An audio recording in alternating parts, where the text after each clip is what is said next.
And we are back for prepping for winter with the Alayne sample chapter. So in our previous parts, we found out that the Waynwoods are coming to town, and Sansa needs to find Littlefinger to greet them after Sweet Robin has a panic attack. However, while this is the main action supposedly, the bulk of the chapter has actually been about discussions of marriage. Sansa explained to Sweet Robin in much detail why he and Alayne cannot marry, and this is followed up by Randa and Sansa talking in depth about who Randa wants to marry. And now let's continue.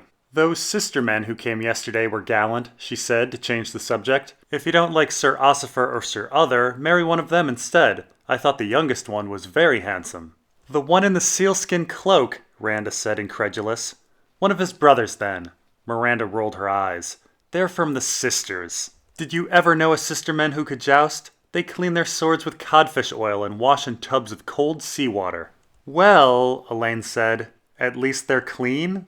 Some of them have webs between their toes." So we once again hear about the Sistermen who are here at the tourney. Now these men are from House Sunderland, and quite a bit of attention has been given to them this chapter. Again, House Sunderland is of great importance in that 1. They control access to White Harbor, and thus the food supply for the North, and 2. They were Blackfyre supporters. In fact, these are some of the few facts we know about House Sunderland. They have access to the North, they were Blackfyre supporters, the Sisters are only loosely part of the Vale, and the 7 sons want to be knights and have been importing destriers to the Sisters. 3 of these 7 sons have come to the tourney. Now, from what we hear of the Sisters, they sound like another Iron Islands filled with pirates and such. Randa certainly mocks them for being savage, yet it sounds like House Sunderland aspires to proper Greenland ways. The sons are trying to be knights and are described by Sansa as gallant, that is, gentlemanly, and we find out later they can dance fine. So the Sunderlands are actually the opposite of the stereotype. This is important as Randa assumes they can't joust.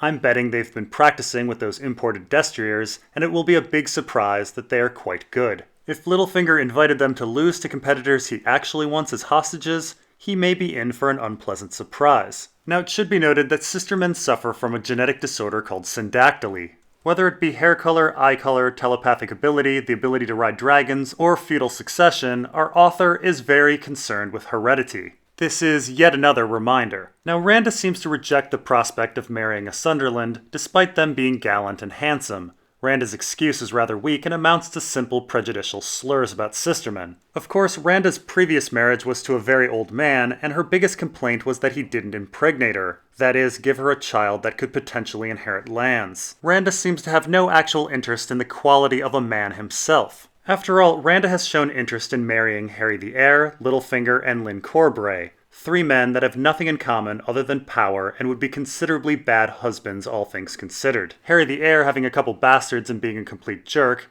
Lynn Corbray being gay, and Littlefinger being, well, Littlefinger. But of course, Harry Harding stands to inherit the Eyrie, Littlefinger has Harrenhal, and Lynn Corbray is the heir to Heart's Home. Randa is clearly focused on lands and power when considering the suitability of a husband. And so rather than being bigoted against Sistermen, it's much more likely that Randa simply doesn't believe that the younger sons of House Sunderland are important enough for her in a feudal sense. After all, the men have 4 older brothers who perhaps have children. There's little to no chance that Randa's child would inherit anything. "I'd sooner marry Lord Peter. Then I'd be your mother. How little is his finger, I ask you?" Alayne did not dignify that question with an answer. So Randa again shows interest in marrying Littlefinger, and again teases Sansa about Littlefinger's penis.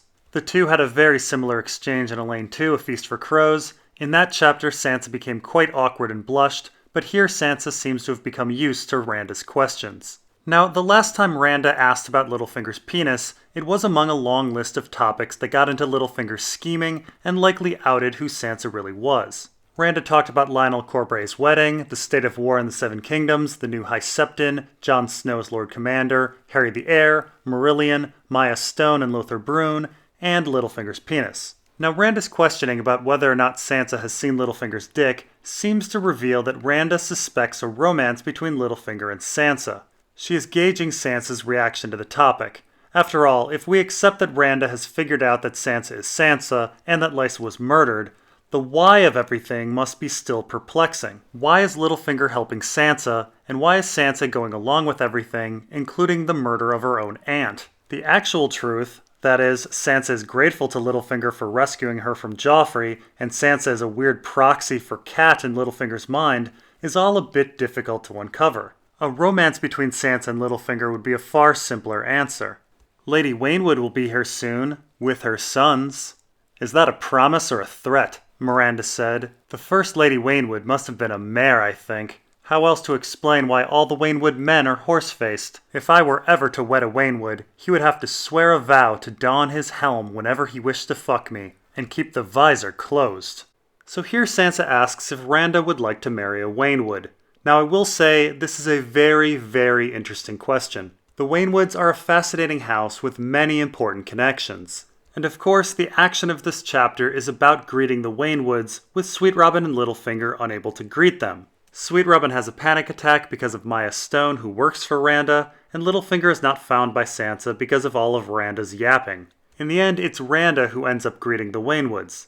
Now, Randa dismisses marrying a Waynwood because they are horse-faced. But again, Randa has shown no interest in the quality of men, only in their power and lands. Lords and heirs is who she likes. So coming to the tourney are Wallace and Roland Waynwood. Wallace is the third son to Lady Waynwood, but Roland is the son of Morton, the heir. So eventually Roland will inherit Iron Oaks. Roland is exactly the type of man Randa should be interested in. On a side note, I'm not sure why Donnell isn't at the tourney. He's the Knight of the Bloody Gate and not far away. In fact, he was just at the Gates of the Moon for Sweet Robin's welcoming feast. Perhaps being the Knight of the Bloody Gate precludes him from being a winged knight. I'm not sure. So if Roland Waynwood is exactly the type of man that Randa would want to marry, I do wonder if she schemed to be the greeter just so she could have some FaceTime with him. But I will say, on top of Iron Oaks, the Waynwood heir is rather important for another reason. Let's talk about Winterfell for a second. So with Ned and Robb dead, Winterfell was supposed to go to Bran and then Rickon. However, they are believed dead as well. Next, of course, comes Sansa. However, Sansa is missing, accused of regicide, and even ignoring that, she's an accessory to Lady Lysa's murder. Littlefinger speaks of revealing Sansa and having her marry Harry the heir, but that plan depends on her husband Tyrion being dead, which isn't happening anytime soon. Sansa must remain hidden for the foreseeable future. Then comes Arya, who is really fake, the real Arya being missing, and that brings us to the end of the Starks. So, who inherits Winterfell after Arya? Well, as it turns out, Cat actually tells us who inherits Winterfell in A Storm of Swords. Your father's father had no siblings, but his father had a sister who married a younger son of Lord Rhaemar Royce of the Junior Branch. They had 3 daughters, all of whom wed Vale lordlings, a Waynwood and a Corbray for certain. The youngest, it might have been a Templeton, but... So after Arya, it's House Waynwood that inherits Winterfell. And considering the lineage involved the Junior Royces, Randa would certainly be aware of this. And it would be rather ironic if after all of the scheming to secure Harry the heir in order to secure the Eyrie, in order to get an army, in order to secure Winterfell, it ends up that House Waynwood is really the key to Winterfell the whole time. Now it's hard to say who the actual heir is. These feudal lords like to spread lands out among siblings. With Morton and Roland eventually inheriting Iron Oaks, Winterfell may fall to Donnell or Wallace. And a marriage to a Junior Royce like Randa would solidify the claim. Now there are other reasons for Randa to suck up to House Waynwood. After all, they still are warding Harry the heir, and she may still have hopes of marrying him. Additionally, House Waynwood has some interesting connections to House Frey. Some Waynwood Freys are pretty high in the succession and may inherit the twins. A Sandor Frey is Donnell Waynwood's squire, and a Cynthia Frey is being warded by Anya Waynwood. Sandor and Cynthia are Crakehall Freys, and the rest of the Crakehall Freys seem to be claiming Castle Derry. She gave Alayne a pinch on the arm. My Harry will be with them, though. I noticed that you left him out. I shall never forgive you for stealing him away from me. He's the boy I want to marry. The betrothal was my father's doing, Alayne protested, as she had 100 times before. She's only teasing, she told herself. But behind the japes, she could hear the hurt. So once again, Randa mentions that she wants to marry Harry the heir. This is first mentioned by Randa in Alayne 2 A Feast for Crows when they were heading down the mountain. Nestor Royce proposed this marriage to Anya Waynwood, Harry's warder, but apparently it didn't include a good enough dowry. And here we find out that this failed betrothal is a topic that Randa brings up with Sansa frequently. Now of course Nestor was trying to marry Lysa and was also trying to have Randa marry Harry the heir. They were pulling the exact same plan as Littlefinger and must feel rather vexed that Littlefinger is succeeding where they failed. Littlefinger gave Nestor the Gates of the Moon, but I doubt that this is a sufficient reward when Nestor was looking for a big prize like the Eyrie. And we must also consider that the Junior Royces must be furious if Nestor and Randa happen to find Sansa's shoe that fell from the moon door during Lysa's murder. House Royce would be the one cleaning up Lysa's body. All in all, it's clear that Randa is a schemer and is angry at Sansa and Littlefinger for trying to steal her prize of the Eyrie. Sansa, though, is completely clueless here and thinks Randa is her friend and that Randa is hurt because she fancied Harry. Miranda stopped to gaze across the yard at the knights at their practice. Now there's the very sort of husband I need. A few feet away, 2 knights were fighting with blunted practice swords. Their blades crashed together twice, then slipped past each other only to be blocked by upraised shields, but the bigger man gave ground at the impact. Alayne could not see the front of his shield from where she stood, but his attacker bore 3 ravens in flight, each clutching a red heart in its claws. 3 hearts and 3 ravens. So here Randa and Sansa spot Lynn Corbray kicking the ass of a competitor named Sir Owen. We have no information on who Sir Owen is, and our author has obscured his shield. Lynn Corbray is of course one of the finest and most ruthless fighters in the Seven Kingdoms. Here he is training for the melee, it seems, which makes sense as he's always short on cash and would probably like to win. Now, Randa seems to believe that Sir Lynn would make a good husband, which is odd as Sir Lynn is famously gay and financially bankrupt. But even ignoring that, he's a notable step down from Randa's other choices of Harry Hardyng and Littlefinger. Harry is a heartbeat away from being Lord of the Vale, and Littlefinger is the Lord of the Riverlands. Sir Lynn is only heir to Heart's Home, and is about to be displaced as his brother's wife is expecting. Perhaps Randa expects Sir Lynn to kill his brother and child. Still, Heart's Home is a significantly smaller prize than the Eyrie or Harrenhal. That said, it's worth noting that House Corbray is next in line for Winterfell after House Waynwood, so perhaps Randa is thinking a Junior Royce-Corbray combination would make a good claim for the North, one that would beat out the Waynwood claim by itself, or perhaps Randa is thinking Sir Lynn would kill all the Waynwoods off. Whatever the case, I find it intriguing that Randa has several paths to being a High Lady. Harry the Heir for the Vale, Littlefinger for the Riverlands, and the Waynwoods or Lynn Corbray for the North. She knew right then and how the fight would end. A few moments later, and the big man sprawled dazed in the dust with his helm askew. When his squire undid the fastenings to bare his head, there was blood trickling down his scalp. If the swords had not been blunted, there would be brains as well. The last head blow had been so hard, Alayne had winced in sympathy when it fell. So here we find that Lynn Corbray doesn't hold back against his opponent. He is clearly the favorite to win the melee. Now, incidentally, I'm unsure if in the melee people use blunted weapons or edged weapons. Historians aren't even sure about real tourneys in the real Middle Ages. Of course, Lynn Corbray is the proud owner of the Valyrian steel sword Lady Forlorn. Him using that weapon in a melee seems awfully dangerous. Now, it's worth noting that the passage that mentions brains in a helmet is another reference to the Ashford tourney. In that tourney, quite gruesomely, Baelor Breakspear removes his helmet and a piece of his brain falls out of his skull. For some reason, our author keeps calling back to that tourney. Miranda Royce considered the victor thoughtfully. Do you think if I asked nicely, Sir Lynn would kill my suitors for me? He might for a plump bag of gold. Sir Lynn Corbray was forever desperately short of coin. All the Vale knew that. Alas, all I have is a plump pair of teats. Though with Sir Lynn, a plump sausage under my skirt would serve me better. So here, like an idiot, Sansa gives away how to steal another of Littlefinger's cronies. If you remember back in Alayne 2, walking down the mountain, she reveals to Randa that Lothar Brune is in love with Maya Stone. And here Sansa reveals that Lynn Corbray can easily be bribed. Sansa seems to be particularly adept at ruining Littlefinger's plans. Now here Randa reveals that she knows that Lynn Corbray is gay. So again, why is Lynn Corbray such a great choice for a husband? Randa must believe that Lynn Corbray has some sort of potential, either as heir to Heart's Home or as heir to Winterfell. Alayne's giggle drew Corbray's attention. He handed his shield to his loudest squire, removed his helm, and quilted coif. Ladies. His long brown hair was plastered to his brow by sweat. Well struck, Sir Lynn, Alayne called out, though I fear you've knocked poor Sir Owen insensible. Corbray glanced back to where his foe was being helped from the yard by his squire. He had no sense to start with, or he should have not tried me. So this is the second time we've heard about Sir Lynn's loutish squire. Randa mentioned him coming down the mountain as well. Corbray apparently took him on for coin. We have no idea who this squire is or who would want to pay good money to have Corbray train him. We do find that after defeating the mysterious Sir Owen, that Sir Lynn has no humility regarding his skill and no sympathy for his fallen opponent. Simply put, Corbray seems to be a cruel, arrogant jerk.